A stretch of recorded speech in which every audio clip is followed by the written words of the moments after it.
भगवान बुद्ध आणि त्यांचा धम्म या ग्रंथाचे लेखक विश्वभूषण भारतरत्न परमपूज्य बोधिसत्व डॉक्टर बाबासाहेब आंबेडकर या ग्रंथाचे लेखक आहेत. भगवान बुद्ध आणि त्यांचा धम्म या ग्रंथातील सप्तम खंड म्हणजे 7वा खंड चालू असून 7व्या खंडातील भाग 3 आपण पाहत आहोत. आणि या भाग 3मधील चॅप्टर 3 आहे अंतिम शब्द. तर त्याअगोदर आपण समर्पण घेऊया, नंतर व्हिडिओला सुरुवात करूया.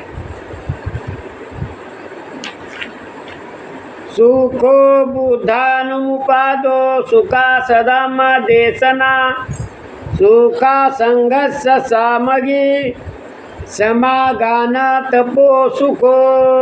सुखात बुद्धाचा जन्म, सुखकर सद्धम्म उपदेश, सुखकर संघ एकता, सुखद समूह तपस्या.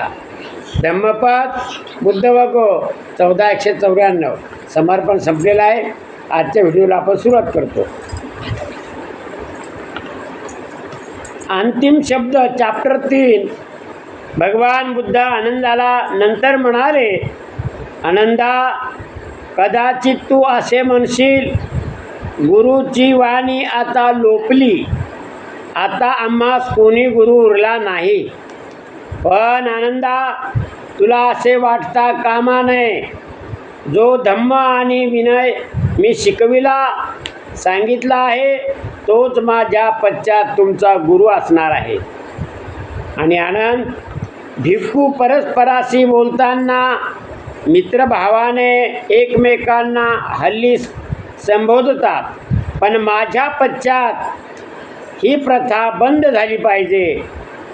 ज्येष्ठ जेव्हा कनिष्ठाला हाक मारील तेव्हा त्यांच्या नावाने, गोत्र नावाने किंवा मित्र म्हणून त्याला संबोधावे.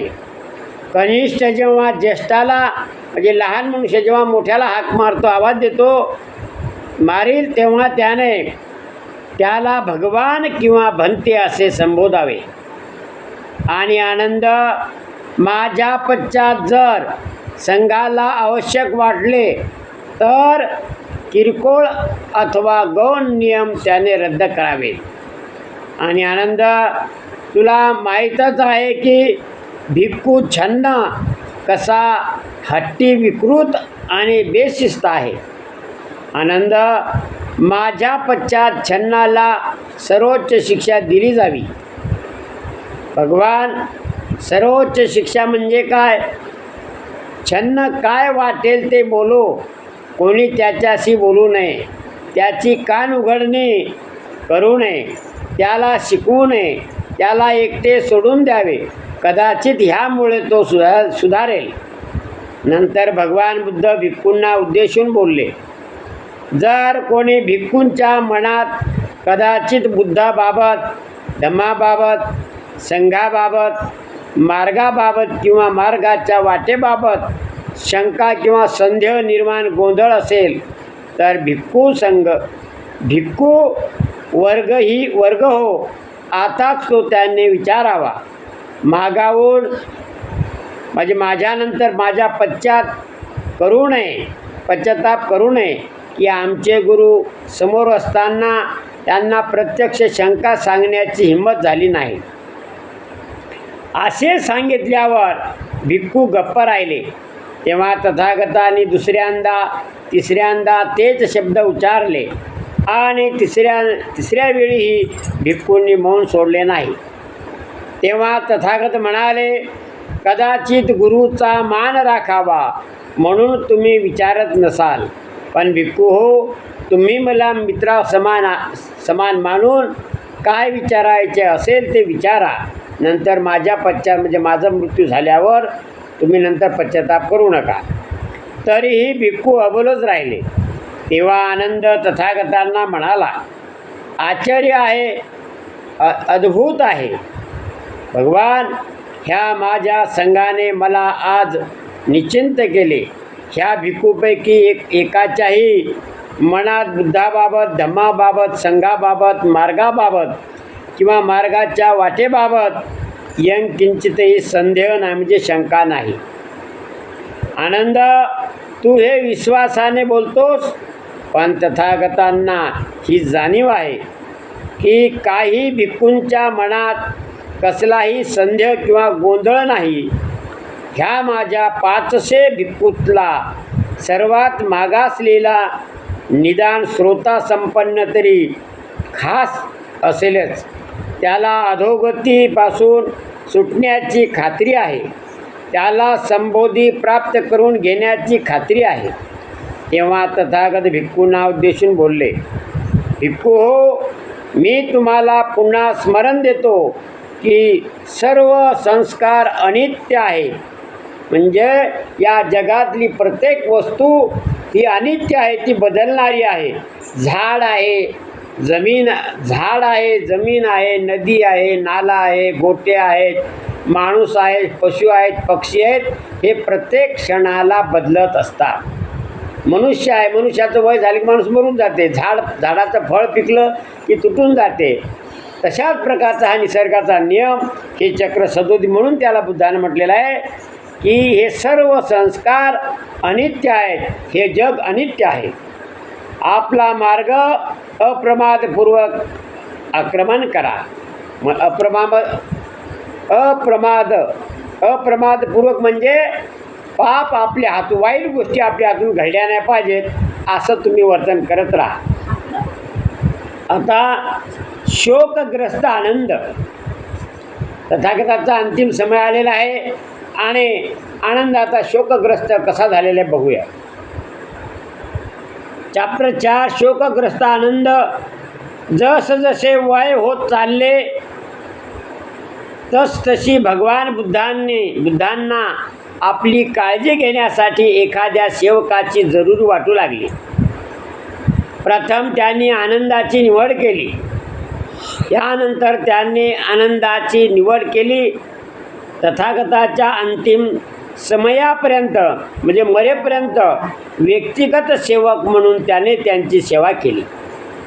आनंदाला तथागतांनी सेवक न मानता आपला प्रियतम सहचर म्हणून मानले, म्हणजे मित्र. जेव्हा भगवान बुद्ध कुशिनारा येथे आले व 2 शाल वृक्षाच्या मध्ये त्यांनी वास्तव्य केले म्हणजे राहिले, तेव्हा आपला अंतकाळ जवळ येत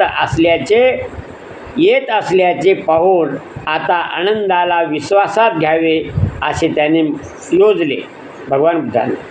म्हणून त्यांनी आनंदाला हाक मारली आणि म्हणाले, आनंद, ह्या शाल वृक्षामध्ये कुशिनाराच्या ह्या उपवनात रात्रीच्या तिसऱ्या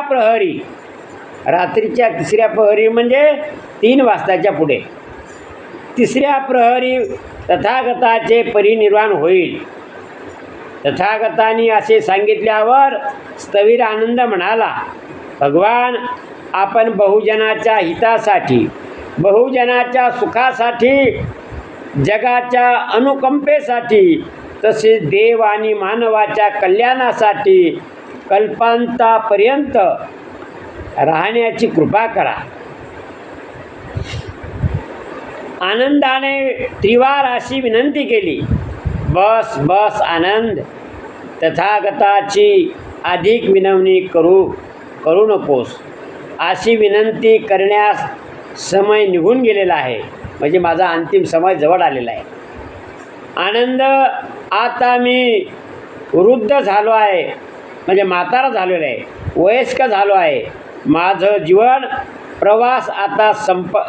जीवनाचा प्रवास आता संपत आला आहे. माझी आयुमर्यादा मी गाठली आहे. माझी 80 वर्ष आता उलटली आहेत. ज्याप्रमाणे एखादे जुने शकट म्हणजे झोपडं वापरून झिजून एखादे दिवशी मोडून पडते, तीच अवस्था तथागताच्या देहाची झाली आहे. हे श्रवण केल्यावर आनंद तिथून निघून गेला. स्थविर आनंद दिसला नाही. तेव्हा तथागतांनी भिक्खूंना विचारले, म्हणजे आनंद तथागताच्या अंतर जाऊन तिकडे आपला रडत आहे, म्हणून त्याच्या तथागत समोर कसं रडावं, म्हणून तो अंतर गेलेला आहे आणि तो रडत असला पाहिजे, हे तथागताने ओळखलं. आणि आनंद कुठे आहे असं पुन्हा पुन्हा तथागत विचारू लागले. स्थविर आनंद निघून गेले आणि ते शोक करीत आहेत. भिक्खू म्हणाले की ते तिकडं रडत आहेत तथागता. आनंद भिक्षू. तथागतांनी एका भिक्खूला बोलावले व ते म्हणाले, जा आणि आनंदाला सांग की तुला तथागत बोलावत आहे. जशी आपली आज्ञा. भिक्खू बोलला.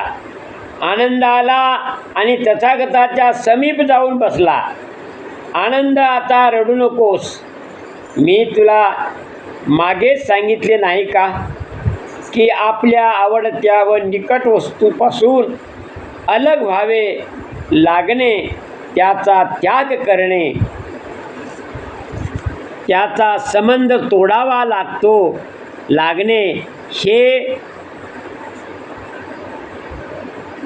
हे स्वाभाविकच आहे आणि हा निसर्गाचा नियम आहे. हा नियम कोणीच मोडू शकत नाही.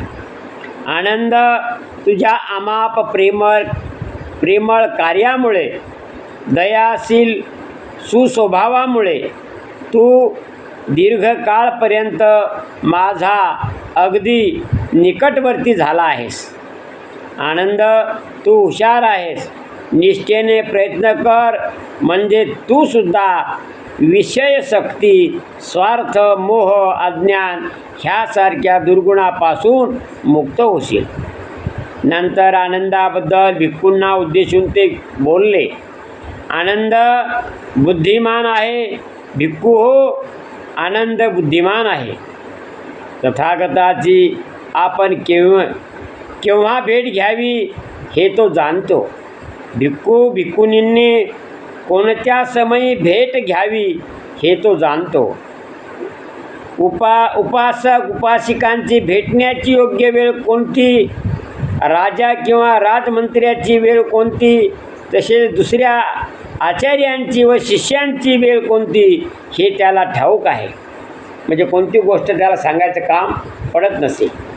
भिक्खू हो, हे आनंदाचे 4 विशेष आहेत. आनंदाला भेटल्यावर सर्वांना समाधान मिळते. त्याला पाहून त्यांना आनंद होतो. सर्वांना आनंदाचे बोलणे ऐकून सुख मिळते. आनंद जेव्हा अबोल होतो तेव्हा ते बेचैन होतात. यानंतर आनंदाने पुन्हा तथागताच्या परिनिर्वाणाचा विषय काढला. तथागतांना उद्देशून तो बोलला. तथागतांनी ह्या उजाड नगरीत, ह्या जंगलामध्ये देहत्याग करू नये. चंपा, राजगृह, श्रावस्ती, साकेत, कोसांबी, वाराणसी सारखी मोठी नगरे आहेत. ह्यापैकी कोणत्या तरी नगरात त्यांनी परिनिर्वाण प्राप्त करावे, असा आनंद भिक्षू तथागताला शेवटच्या क्षणी म्हणत आहे. आनंद, असे बोलू नकोस. आनंद, असे बोलू नकोस. ही कुशीनारा देखील केशवती नावाची महासुदर्शन राजाची राजधानी होती. नंतर तथागतांनी आनंदावर 2 कामे सोपवली. त्यांनी आनंदाला सांगितले की चुंदाने दिलेल्या अन्नामुळे तथागतांना मृत्यू आला अशी वार्ता पसरणार नाही याची खबरदारी घे. त्यामुळे चुंद संकटात सापडेल. लोक त्याचा जीव घेतील, म्हणतील तथागताला या चुंदानेच मारलेला आहे, अशी भीती वाटते. त्यांनी सांगितले की ह्या बाबतीत लोकांच्या मनातील भ्रम आनंदाने दूर करावा. आणखी एक गोष्ट त्यांनी आनंदाला करण्यास सांगितले आणि ती म्हणजे कुशीनाराच्या मल्लांना जाऊन सांगणे की तथागत ह्या उपवनात आले असून रात्रीच्या 3ऱ्या प्रहरी त्यांचे परिनिर्वाण होईल. तुझ्यावर दोष येईल अशी संधी तू देऊ नकोस. मल्ल कदाचित म्हणतील आमच्या गावात तथागताचा मृत्यू झाला आणि आम्हाला हे समजले नाही. त्याच्या अखेरच्या क्षणी त्यांना भेटण्याची संधीही आम्हाला मिळाली नाही. त्यानंतर स्थविर अनिरुद्ध व स्थविर आनंद ह्या उभयतन या दोघांनी धार्मिक चर्चेत उरलेली रात्र व्यतीत केली. म्हणजे बसले चर्चा करत. पूर्वी प्रगट केल्याप्रमाणे रात्रीच्या 3ऱ्या प्रहारात तथागतांना परिनिर्वाण प्राप्त झाले. तेव्हा तथागताचे परिनिर्वाण झाले तेव्हा काही भिक्खू व आनंद हात पसरून रुंदन करू लागले, हात आपटू रडू लागले. काही तर दुःखातिशयाने जमिनीवर गडबडा लोळू लागले व म्हणू लागले, तथागतांना फारच लवकर परिनिर्वाण आले. ह्या सुखी माणसाने फारच लवकर जीवनत्याग केला. जगातून फारच लवकर प्रकाश निघून गेला. वैशाख पौर्णिमेच्या रात्री 3ऱ्या प्रहरात तथागताचे परिनिर्वाण झाले. त्यांचे परिनिर्वाण इसवी पूर्व 483 झाले. पाली भाषेतल्या ग्रंथात असे म्हटले आहे की दिवा तपती अधिवचो रती अभाती चंदमा सनंदो खपतुया तपती झाई तपती ब्राह्मणे अत्थ सबरंती बुद्धो तपती तेजसा. याचा अर्थ म्हणते, सूर्य केवळ दिवसात प्रकाशतो आणि चंद्र केवळ रात्रीत प्रकाशमान करतो. आपली शस्त्रे धारण केलेल्या क्षत्रिय तेजस्वी दिसतो. जेव्हा ध्यानस्थ असतो तेव्हाच ब्राह्मण तेजपुंज दिसतो. पण बुद्ध मात्र स्वयंतेजाने दिवस रात्र सतत प्रकाशित राहतो. अशा प्रकारे तथागताची इथे उपमा केलेली आहे. निसंदेह तो जगाचा प्रकाश होता. अशा प्रकारे आजचा चॅप्टर इथे आपण संपत आहोत. तथागताचं महापरिनिर्वाण झालेलं आहे आणि उद्याचा भाग आहे मलांचा विलाप आणि एका भिक्खूंची प्रसन्नता. तर आजचा व्हिडिओ इथे थांबूया. सर्वांचं मंगल हो. तेरा मंगल मेरा मंगल सबका मंगल होए रे. जन जन मंगल जन जन मंगल जन जन मंगल होए रे. अशा प्रकारे बंधूंनो, तथागताचं महापरिनिर्वाण झालेलं आहे. आपण या व्हिडिओला लाईक, सबस्क्राईब आणि शेअर करावं. भगवान बुद्धाचं तत्त्वज्ञान अखिल मानवजातीच्या हिताचं आहे, म्हणून आपण सर्वांनी गंभीर खंडारी यूट्यूब चॅनलला लाईक, सबस्क्राईब केलंच पाहिजे. हे आपलं कर्तव्य समजून आपण धम्माचा प्रसार करावा. आजचा व्हिडिओ इथे थांबूया. जय भीम, नमः बुद्धाय, जय संविधान. पुन्हा भेटूया दुसऱ्या व्हिडिओमध्ये. तोपर्यंत सर्वांचं मंगल हो.